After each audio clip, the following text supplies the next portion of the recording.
Yes, hello, may gabi sa po sa inyong lahat. Assalamualaikum, salam. Good morning, good afternoon, good evening po sa inyong lahat. Sa amang dako kayo ng mundo naroroon ngayon mula Apari hanggang Hulo. Ayan, ang ating mundo ay mula Apari hanggang Hulo lang.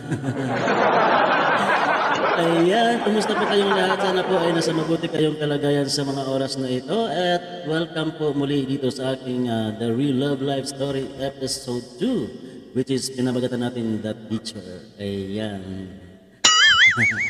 And of course, para po dun sa mga bago pa lang po dito sa aking channel, huwag po natin kalimutan mag-like, subscribe, at pindutin ang ating notification bell para ma-notify po kayo sa aking mga susunod pang mga videos. Ayan. At para po sa ating panimula, simulan na po natin ang ating kwentuhan dito mula sa ating The Teacher ng episode 2 ng The Real Love Life Story of J.R. Flores channel. But before we start, please watch this.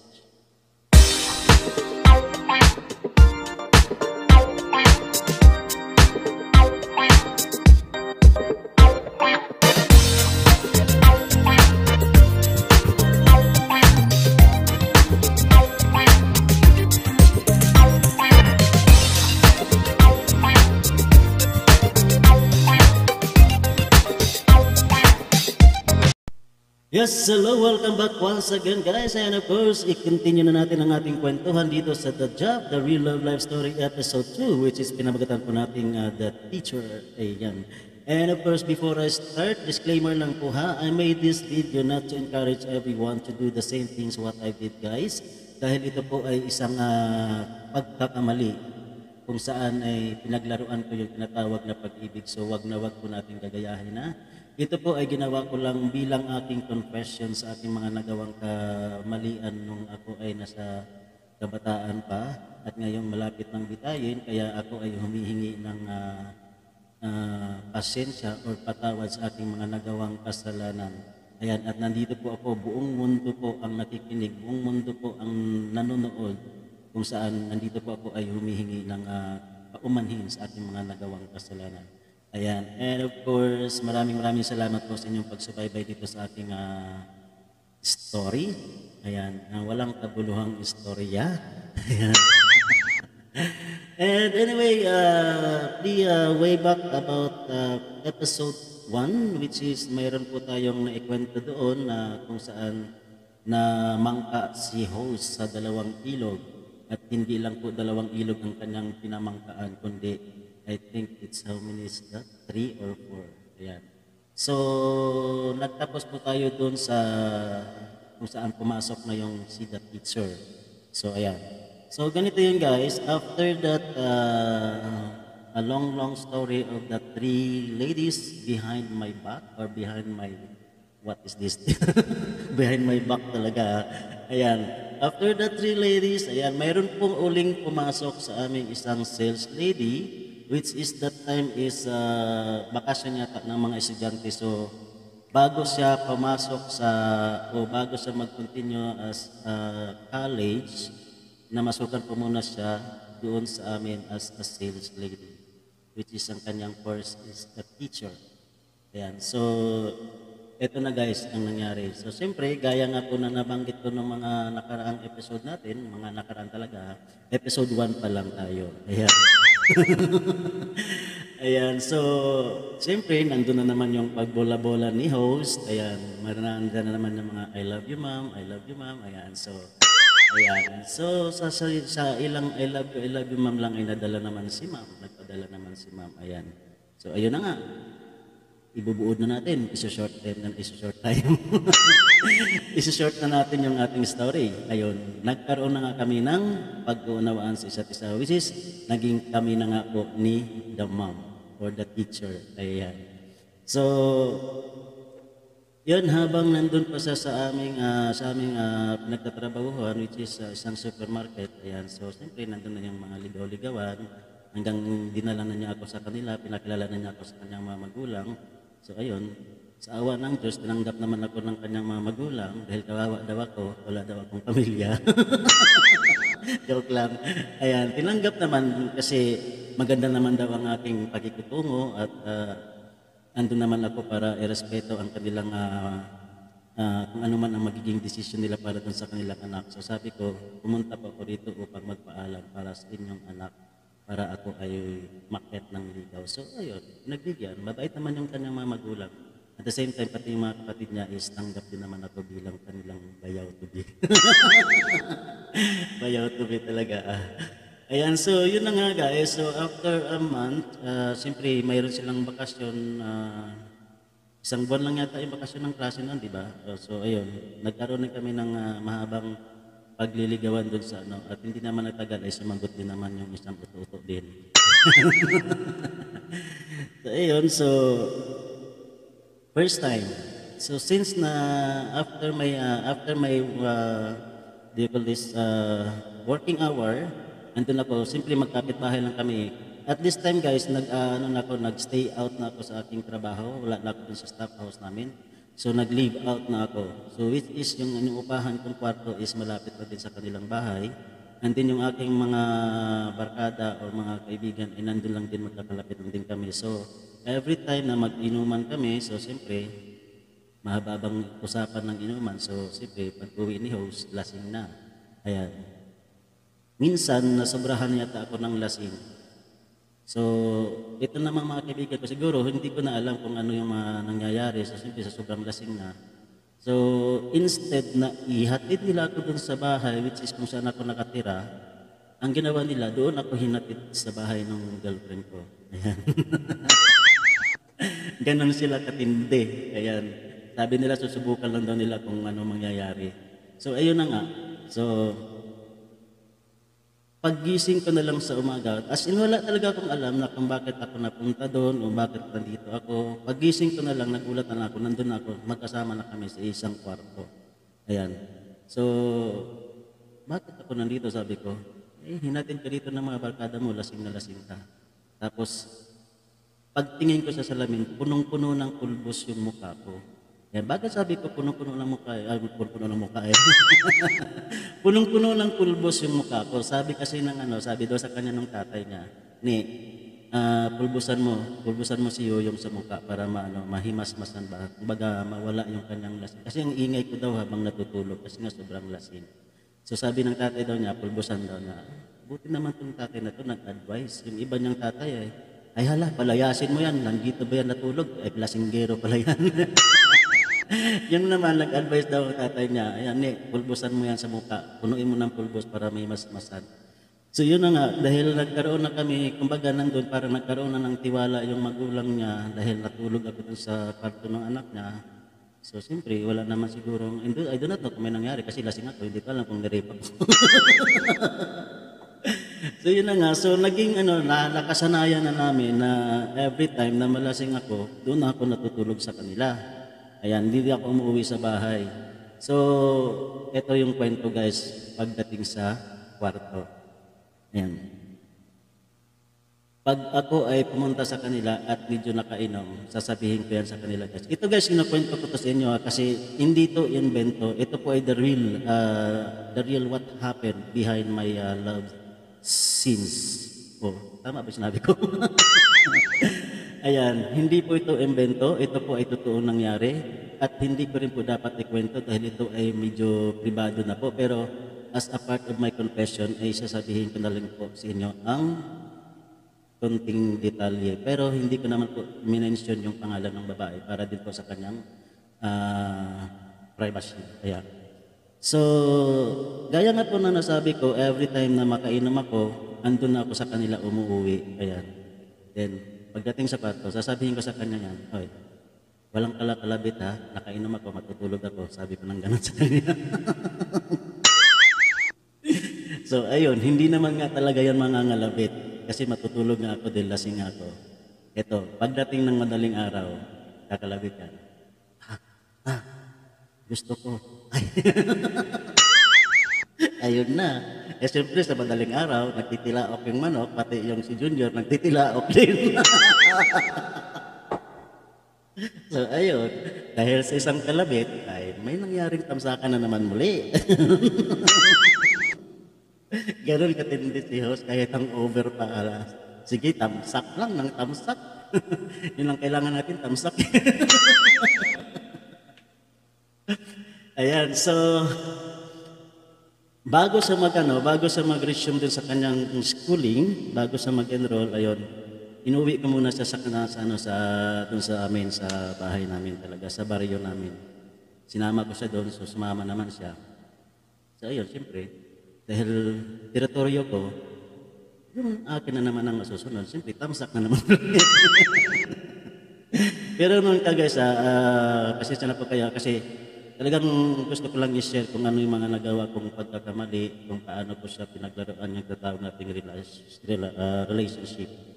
Ayan, so yun, at baka magtaka kayo bakit puro tamsak, wala namang naging bunga. So, andun po yung aming tatawag na control or the withdrawal na tatawag. Alam na naman siguro yan kasi hindi naman kayo bata.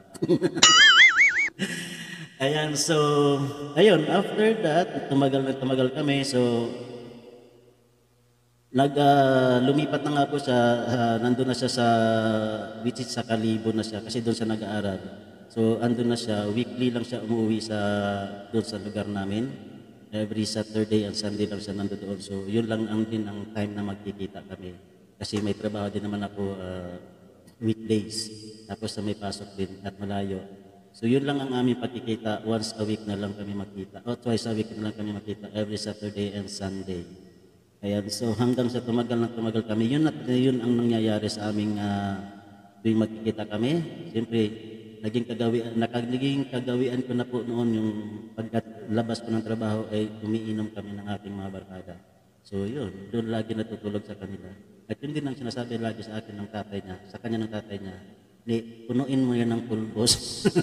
Ang pagmumukha niyan para mahimasmasan. Ayun lagi ang nangyayari. Ayan. And then nagkaroon na pagdating ng summer vacation, siyempre inuwi uli siya doon sa amin. So, ang sinakyan namin noon, dito kami dumaan which is yung tatawid pa kami ng dagat. Hindi kami dumaan doon sa land transportation. Dito kami dumaan yung sasakay pa siya ng pamboat kami. Ayun.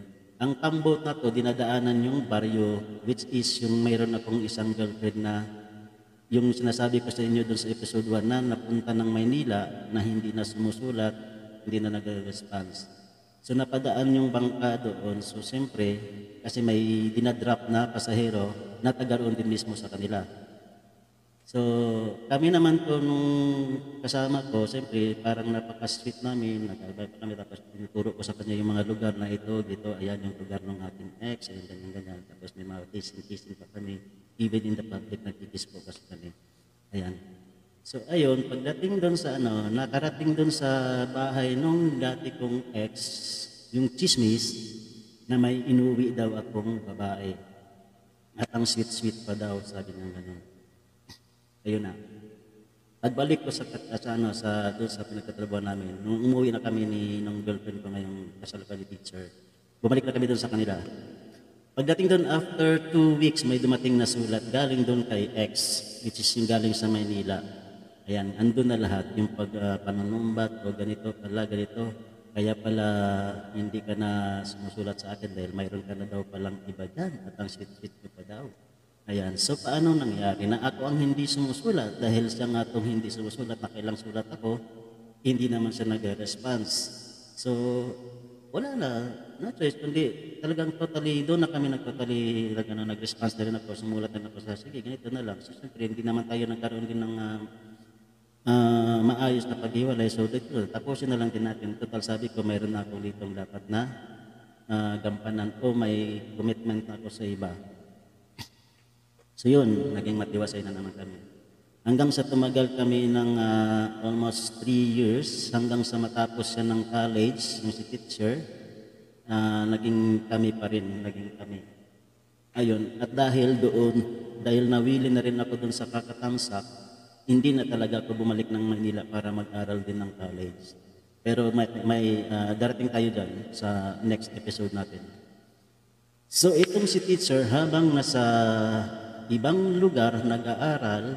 Siyempre, ako naman tong si host, may another sales lady na pumasok, which is kalapit baryo lang din namin. Ayan.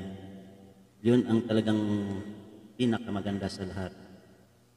So ayun, dahil bago na naman doon sa store namin, o sa store na nagtatrabaho namin, bago lang din naman. So ayun, bumanat na naman ang aring king si host. Binola-bola na naman uli. So ay, nagpabola naman talaga. Kayo naman talaga kasi ang hilig yung magpabola eh. Nagpapadala kayo sa mga kabula-bulahan namin. Ayan. Pagbintangan pa, no? Ayan, so ayun na nga. So dahil weekly o once a week lang umuwi si the teacher dun sa kanila, habang wala siya, ay nandun naman si Yoyong, namamangka din naman sa kabilang ilog. And then, kung pag-uwi na niya, pag-uwi na ng Sabado at Linggo, ayan, dito doon naman ako sa kanila. Kunyari, mapapalam ako doon sa isa. May pupunta lang ako ha, pero hindi niya alam, nandun ako pumupunta. Ayun, ganun ka tarantado si host. So, until na inuwi ko rin yung isa, kasi nag-bakasyon ako doon sa amin, sa baryo namin, tinama ko talaga na may pasok yung study teacher sa school niya para hindi niya ako mahuli. So, inuwi ko rin yung bago doon sa amin. Siyempre, ano pa nga ba ang mangyayari pag naiuwi ko sa bahay? Hindi. Another thumbs up po. So, ayun. So, until na dumating yung point, nalaman nitong bago na meron daw pala akong the teacher. Pero hindi nalaman ni teacher. Kami lang nag-usap nung bago na meron daw pala akong teacher. So, bakit ka pa daw nakipagrelasyon pa daw ako sa kanya? So, ayun, nagalit. Niwalayan ako. Umalis sa trabaho, umuwi sa kanila. Ayun. So, goodbye. Now, pagdating naman kay teacher, a week before her graduation, kasi natapos na siyang kanyang 4 years na course as education matawag teacher, as a teacher.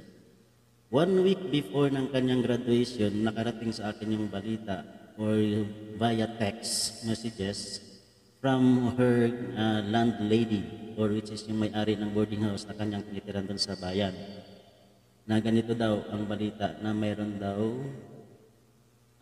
namamasyal sa kanyang, I think, schoolmate na yata. So yun. Sabi ko, within 4 years. Bagay, kasalanan ko rin naman, kasi nga ako nga naman gumawa din ng katarantaduhan. Gagawa rin siya. Although na hindi niya alam na mayroon akong iba. Ayun. So, parang may ano ko doon, may point ako doon kasi wala siyang ipapakita sa akin ebidensya o wala siyang ipapakita whatever na tawag doon. Wala siyang isusumbat sa akin yun. Wala siyang isusumbat sa akin kung bakit siya nagloko kasi hindi niya alam at walang nakapagsabi sa kanya na mayroon akong bago doon sa pinagtatrabahuan namin. So, gaya nga na nasabi ko, 1 week before, nalaman ko yung balita na gano'n nga daw, may namamasal daw sa kanya, lagi daw pumupunta doon sa boarding house, schoolmate daw niya. So, sinabihan daw siya ng kanyang landlady na bakit ka pa nakapaligaw? Alam naman natin na mayroon ka na doon sa inyo. Hindi ko lang alam kung ano yung sinagot niya. So, ito naman, so ngayon, umalis ako doon sa aking pinagtatrabahuhan, nag-decide talaga akong umalis na. At lumipat ako doon sa bayan kung saan nandun siya nag-aaral. Ako naman kasi madali lang naman talaga ako makakita ng trabaho kasi marami akong experience that time. So ayun, nagkaroon ako ng trabaho doon at doon din ako mismo nag-board kung saan nandun din sila nag-board ng kanyang kapatid. Ayan. So siyempre, magkaiba naman kami ng kwarto sa kabilang kwarto naman sila pero nandun ako may sarili akong kwarto. So, andun ko, naobserbahan ko, nung once na that time na pagdating ko galing ng trabaho, nandun ako sa kwarto, nagbibihis. Sabi ko, bakit parang wala pang ilaw yata sa kwarto nila? Ay, nagtanong ako sa anak ng landlady, nandun daw sa labas may kausap. Nung tiningnan ko sa labas, nandun nga yung lalaki, kausap na niya. Pero hindi ako nag-react, hinayaan ko lang sila. Siyempre, kailangan ko rin ng bigyan ng baka kung sino lang naman yung kung ano na naman yung kung tawag ito, baka bilang kaibigan lang o whatever. So, hinayaan ko lang sila. Then pumasok na ako sa kwarto. Pagpasok niya sa kwarto, ayun, doon ko na siya kinumpronta kung sino yung kausap niyang lalaki. Sabi niya, yun yung nanliligaw daw sa kanya. So, hindi rin ako nagano. As in, hindi rin ako masyadong naapektuhan. Kumbaga, nagulat lang ako. So, sabi ko sa kanya, yun na ba ang magiging kapalit ko? Sabi niya, oo. Bakit? Hindi na ba pwedeng ipagpatuloy yung ating relasyon? Ang sagot niya sa akin is, bakit ba daw ang isang puno pag pinutol, tutubo pa o uusbong pa? Meron kayang kahoy na gano'n, di ba? Pag pinutol mo, nag-uusbong pa. Sabi ko lang yan, bakit natulad ako sa kahoy nito? Isip-isip ko, sige, ayun.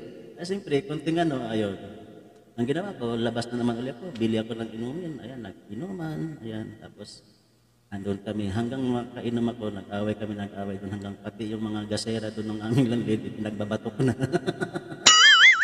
Buti hindi nasunog yung boarding house, ang bahala, sabi ko. So ayun, and then ito namang during yung kanyang graduation, tumawag sa akin, kasi mabait yung nanay niya sa akin, tatay niya. Kasi every time na mag-away sila ng nanay niya yan, nag-uunahan silang dalawa sa amin, sa akin pagpunta. Kasi pag nag-away yan sila mag-ina, pumupunta sa akin yung babae, nangingi ng pera, gano'n, o kasi pupunta sa gano'n. Ngayon, minsan nag-away sila, may matinding away yata nangyari sa kanila mag-ina. Inunahan siya nung nanay niya, pumunta sa akin, sabi niya, Yoyo, kung pumunta dito si gano'n, huwag mong bibigyan ng pera ha, kasi nag-away kami. O sige po, sabi ko na. Ito na, yung sa araw na ng graduation, tinawagan ako nung nanay tatay niya. Sabi niya, ako daw mag-attend sa graduation niya. So, hindi ko alam kung ano isasagot ko. Kasi that time, hindi pa nila alam na wala na kami nung anak nila.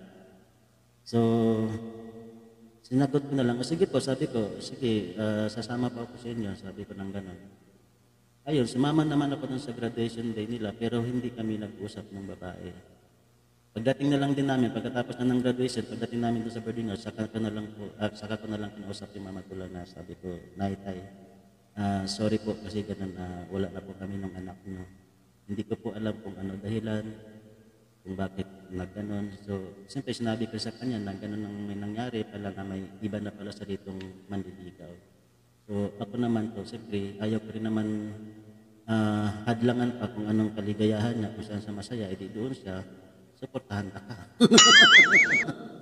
So ayun, sige sabi naman sa amin yung nanay tatay niya, sige, salamat sa iyo sa iyong ipinakitang kabutihan din sa amin, salamat sa iyo. Pasensya ka rin sa anak namin. Ganun, naghumingi din sila ng pasensya. So yun, totally naghiwalay na kami. So yun, continuous pa rin ako doon sa aking trabaho doon, sa bagong trabaho. So para makamove on, ginawa ko, lumayas din ako doon sa bagong trabaho. Lumayas ako, pumunta ako ng Maynila. Bumalik na ako doon at bumalik na ako ng Maynila. Ayan. So, nagkaroon ako ng trabaho sa Manila, which is naging isa akong event coordinator sa mga kasalan o mga anong party. Naging event coordinator ako doon. Habang nandun ako sa Manila, mayroon naman akong nakiringtingan na bago na naman. At ito guys, pamilyado pa yung babae. May asawa at anak, yung asawa ay nasa abroad. So hindi ko naman po kasalanan kasi habang nasa labas ako ng aming bahay sa Manila, nandyan din siya nakasilip sa kanilang bintana at lagi nagpaparinig sa akin yung pala may pagtingin. Bakit kayo dyan? So ayun, siya rin mismo naggaya sa akin. Sabi niya, mamasyal daw kami. So pinagbigyan ko. At isa pa guys, kapitbahay mismo namin yan na. As in, kapitbahay lang din namin. So niyaya niya ako, punta daw kami sa ganun, pasyal daw kami sa mall. So pinagbigyan ko. Ngayon, hindi pala sa mall ang punta. Alam niyo na, doon sa biglang liko.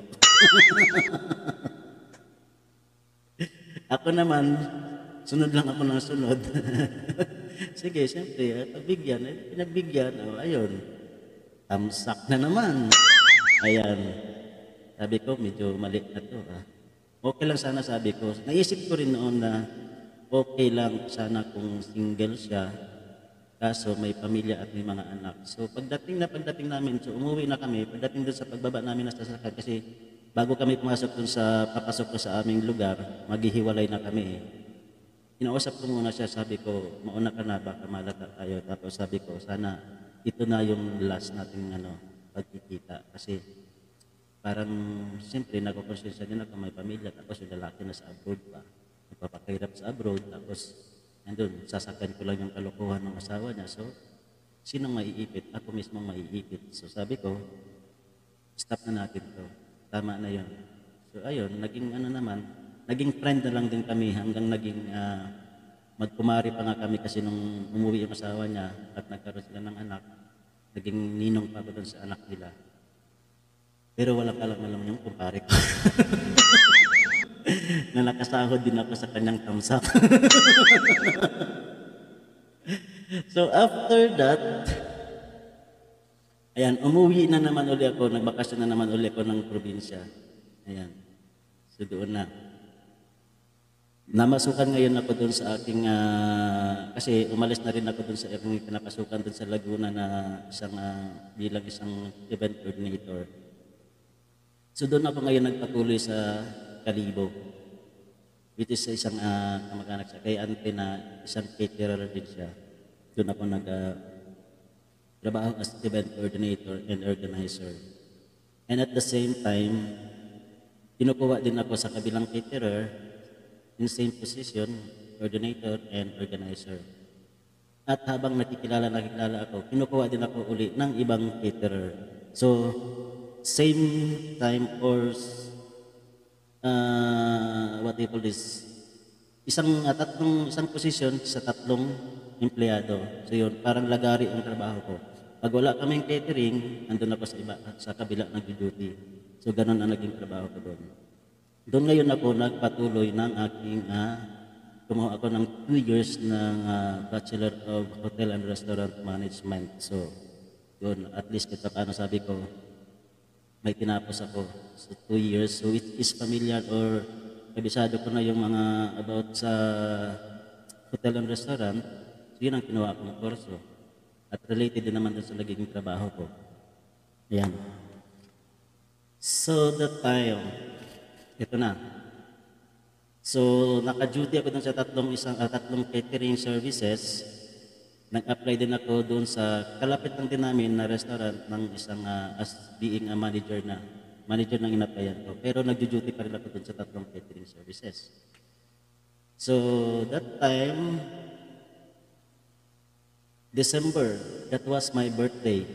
So siyempre nandun kami sa restaurant na bumisita yung aking mga barkada, nag-inuman kami doon sa restaurant. Until about 7 o'clock in the evening, may tumawag sa akin yung cashier. Sabi niya may bisita daw ako. Sabi ko, sino? Ito babae. Sabi niya ganun. Ipaglabas ko, yung isang ex ko na yung bago si teacher, yung nakasabayan ni teacher na nagipaghiwalay sa akin dahil nalaman niya may teacher ako, pumunta ngayon doon sa akin. And that time is birthday ko pa at medyo nakainom pa ako. Sabi ko, bakit nandito ka? Wala, babatiin lang kita ng birthday. Sabi ko gano'n. So sabi ko, gabi na, bakit hindi ka pa umuwi? Dito muna ako, siyempre magsiselebrate ako ng birthday sa iyo, sabi niya ng gano'n. So wala akong magawa. Okay, stay with us. Puro kami lalaki eh. Okay, stay with us. Yan, upo lang siya doon. So sabi ko, pagkatapos naman mag-inuman, nagsarado na kami ng restaurant. So paano? Ihatid na kita. Hindi, dito na matutulog. Saan na matutulog? Saan ka matutulog dito? May kasama ako doon sa birthday niya. So ang ginawa namin, doon kami sa hotel. Alam na this.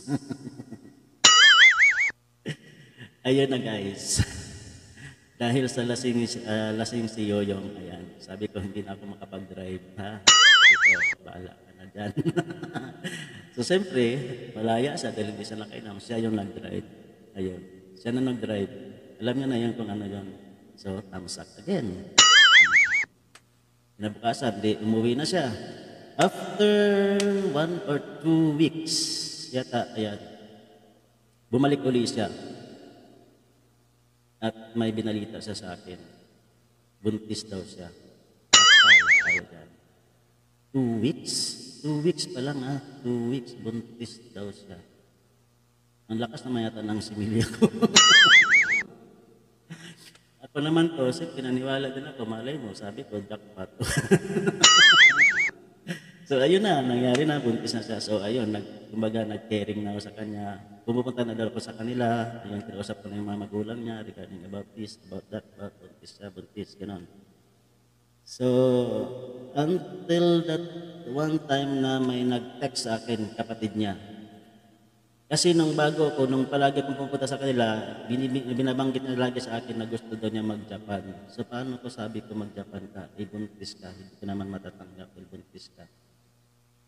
Ngayon, nandun ako sa trabaho, dumaan yung kapatid niya. Kasi yung kapatid niya nag-aaral din doon sa bayan. So, dumaan sa akin. Sabi niya, Kuya Yoyong, si ate po nakunan.